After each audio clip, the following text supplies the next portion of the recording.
है महल मठाई तो दही नहीं है पानी में चीनी जैसे घोले राजा जी घोले राजा जी पानी में चीनी जैसे घोले राजा जी घोले राजा जी कमरिया गोले गोले कमरिया गोले गोले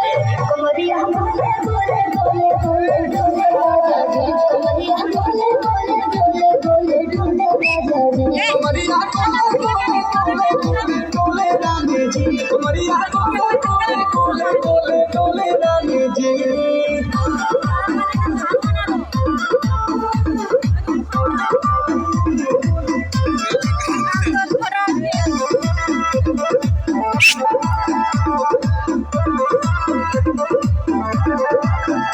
लागलू ओइठे कोहरा में बैठे करे करे जा झका भोप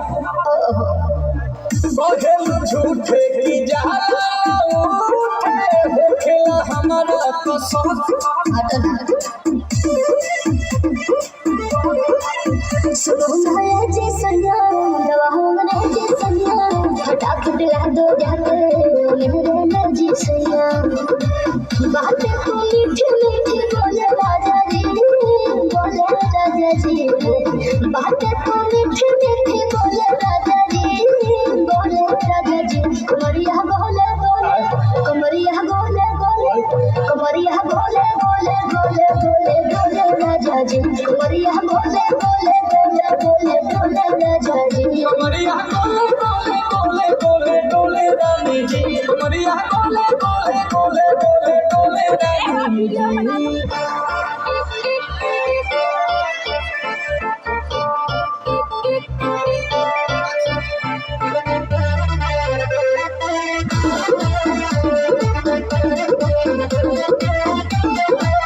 एहो हसीना इशारों के बिना सीना से जलुआ के सौर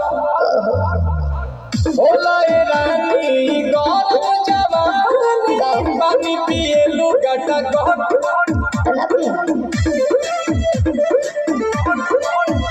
या कमरे में चलो जरा सा मोहब्बत मानो कि तुम हो सीधे साधे तुम्हें बूझो मत चलो